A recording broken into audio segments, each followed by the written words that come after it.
Hello. Well, I had fun yesterday looking to see if I believed that I was a narcissist based on the definition on the internet.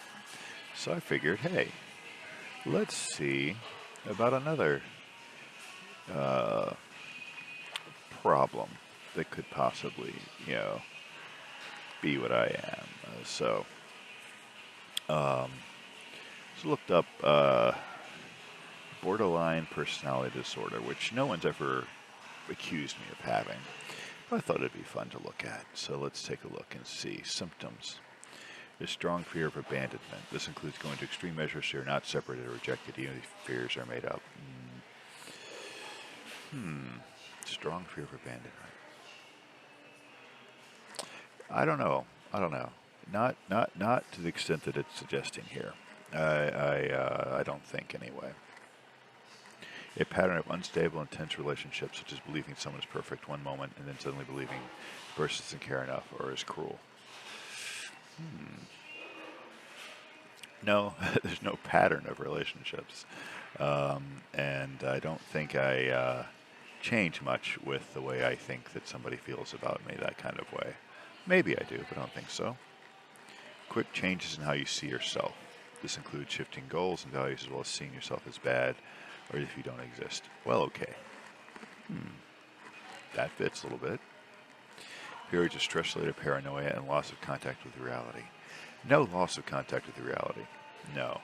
And stress-related paranoia, yeah, maybe. Maybe slightly.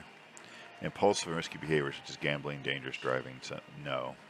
Spending sprees, no. Drug abuse, no. Sabotaging success for suddenly quitting a good job or a new position, no.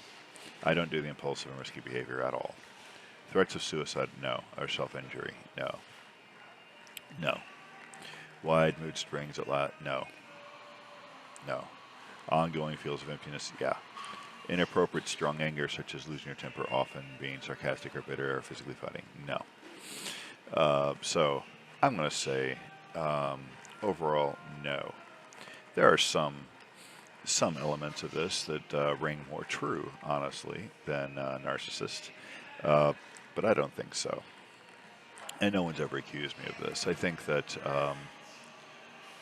the idea of borderline is that you kind of remake yourself as you need to remake yourself, and you never feel you're good enough, that kind of thing. I don't have a tendency to remake myself. I pretty much am who I am, and you accept me or don't accept me for who I am. I don't really make changes.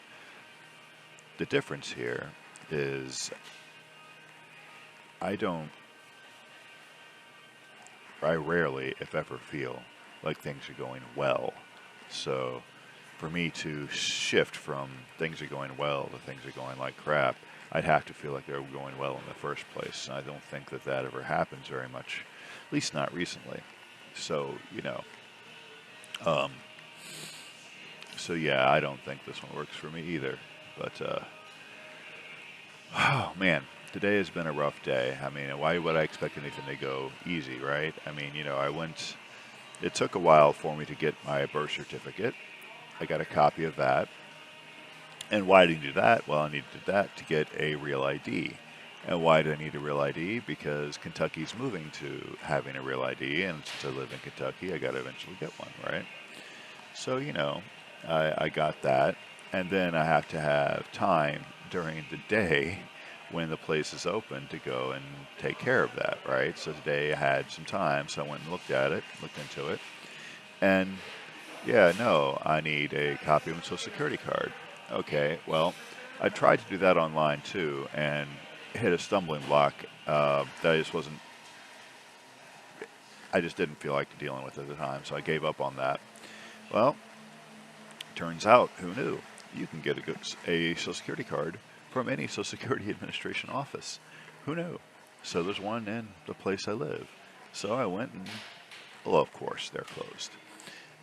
Because they have an IT problem, so they're temporarily closed till they fix their IT problem. Yeah, so no social security card, at least not now, not today.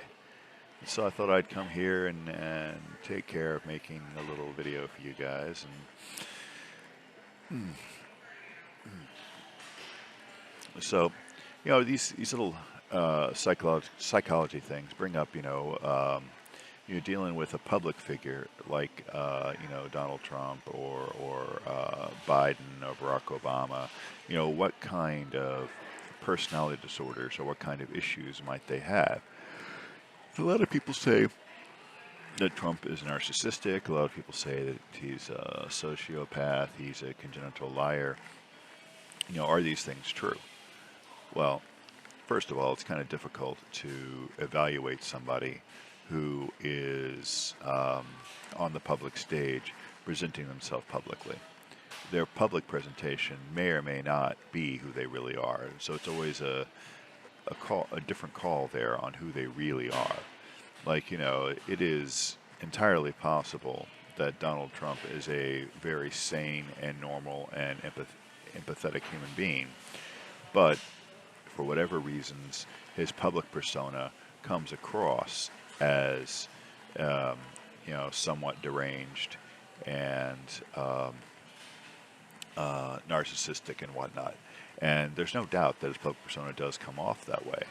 I mean, just today he sent out a email to his followers apparently, talking about how it'll be in 15 days, or whatever it is, 18 days, it'll be a dark day for MAGA, suggesting that his sentencing is somehow going to be a calamitous event for the country.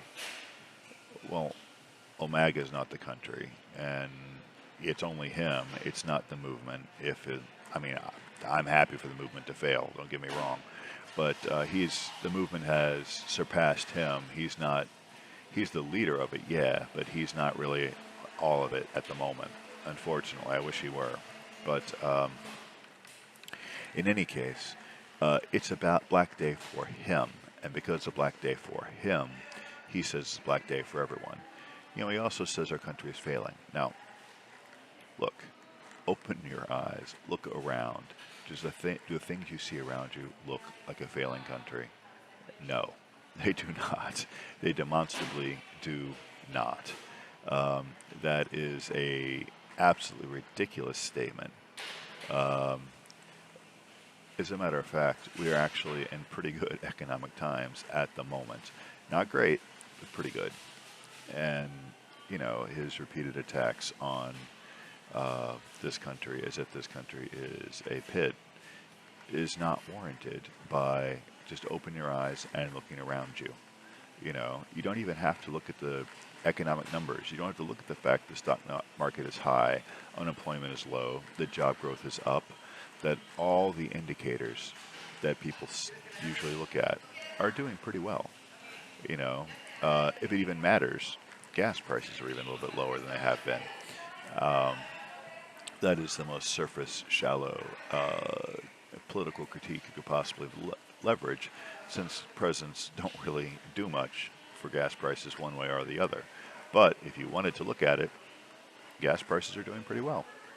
And, so people might say the cost of living, it's cost more to buy groceries and that sort of thing. Okay, now, that is true. We still do have some issues there, but they've come down considerably since Biden and Kamala Harris have been in office. I watch so much right-wing garbage that I can't pronounce her name sometimes. It's Kamala, and I know that, but sometimes the other pronunciations slip out, and that is the insidious nature of what Donald Trump does by deliberately mispronouncing her name over and over and over again.